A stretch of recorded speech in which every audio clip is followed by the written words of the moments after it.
for brands.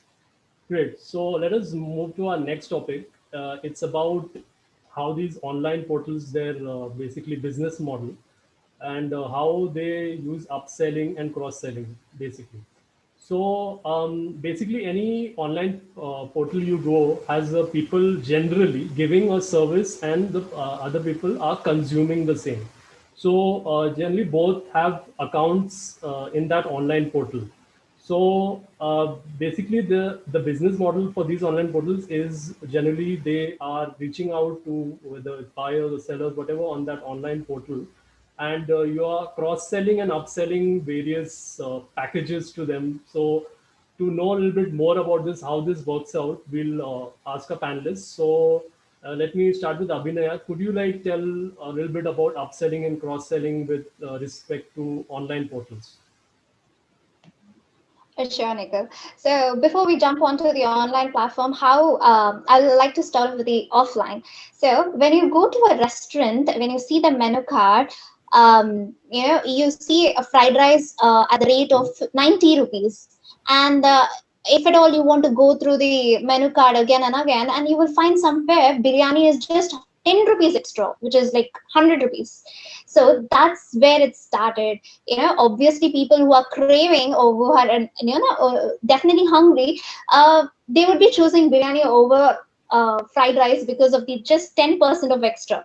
So when it comes to business or brands, it could be a 10% profit, and also the cost of production, because biryani is already made, it's done for the day, but you need not, you when it comes to fried rice, you have to make it then and there, so the cost of production is cut off there, and also you're making a profit. So starting from there, if you take Zomato or Swiggy, if you had products to cart, if you had a particular dish to cart, you'll be prompted with saying, do you want to add Coke, just 50 rupees extra, another mayonnaise, and another 5 rupees extra. So that's where it does come to. So upselling is, this is what exactly is called as upselling. And more than, only specific to Amazon, more than 4% of the sales are happening um, through upselling. And when it comes to cross selling, I'll come to the strategies part, what and all we can do in the upselling or cross selling. Before that, cross selling is more of a, you have this, you bought this laptop, okay, perfect. Why don't you take a cover to it? Why don't you take a charger to it? So that's exactly what is called as cross selling. So what are the basic strategies which have been followed by the e-commerce sites like Flipkart or Amazon or any in that case, is like recommended products, suggested products. All these sections are influencing the people or the end user to buy more and more, or like higher end products, or in terms of at least cost. And also the bundling of the product. If you had noticed, these X product and Y product and Z products have been brought together. So that's what they say. And one of the most important aspect I would say is comparison. Example like ndtvgadgets.com or gsmariana.com. These people compare the products. Even Flipkart has come with those features where you can compare the products and get it. You show off like either businesses or the brand show off like you are purchasing a very premium product at a very lower price. So that's exactly how people are influenced and users are influenced as well.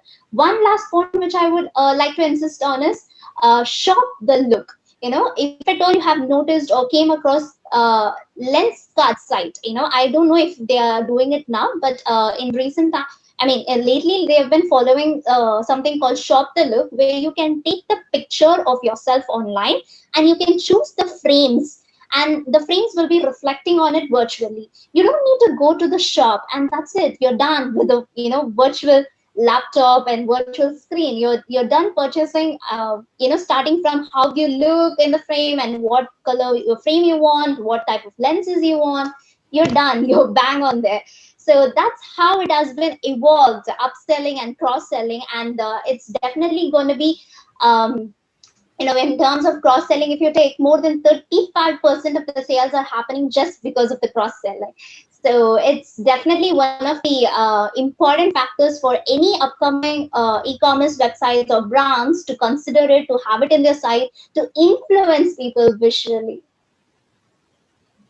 Awesome. Shubhrika, would you like to share views on upselling and cross-selling?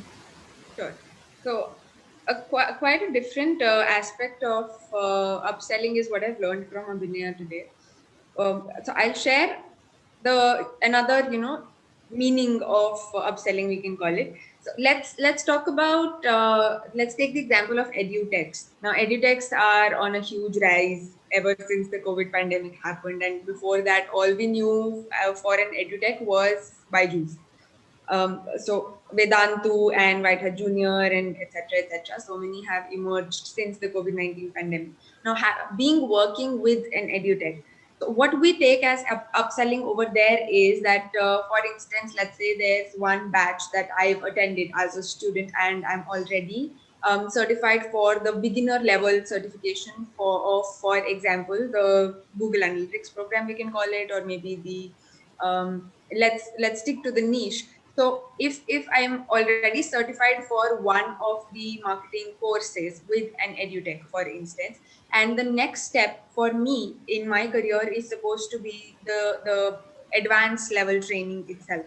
Now, what the salesperson ends up doing is, instead of targeting the fresh leads, the fresh people who have no idea about the said brand, that what this company is teaching or what quality of their content will am I going to get, who the trainer might be, they'll first of all go to the person who's already studied with them, right? So a prior, an ex alumni Byju's student, of course, knows a lot more about Byju's than does an entirely fresh lead.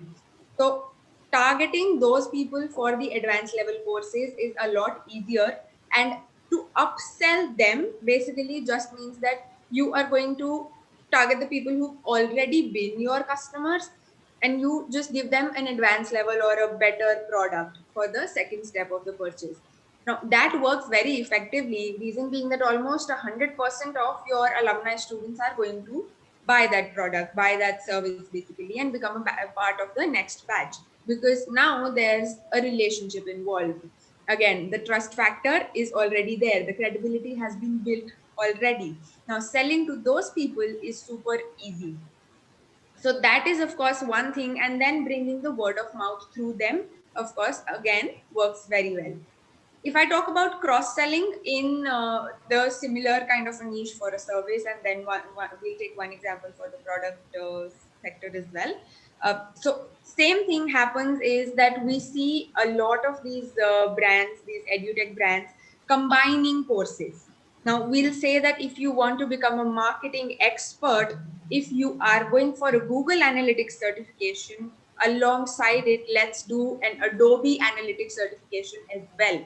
Now, how that's going to impact is that if you were to take the certification of both of them separately, it might have costed you, let's say, for instance, 50,000 INR. But in case you take up the combo pack, it will only cost you 40,000 INR, right? Now, the opportunity cost or the cost that's been reduced is not too high. It's just in the consumer's mind that what if I need to take the other course as well eventually? So if I have the opportunity right now, why not grab it? Now, how that's working in cross-selling and upselling both is with this concept called FOMO. The very new concept of fear of missing out is what brands are also using for both of these strategies, upselling as well as cross-selling, by giving them a fear basically that this is what you're getting right now. You might not get it tomorrow, and you might miss out an opportunity.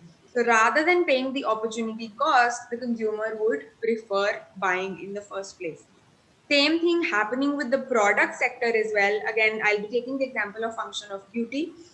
So what happens is that initially the brand just came out with hair care products. They did not have a skincare line at all. Now they do have a skincare line, but people know them as a hair care brand. They, I as an audience don't relate to the brand as a skincare brand. So building that credibility from scratch is going to be difficult for the brand.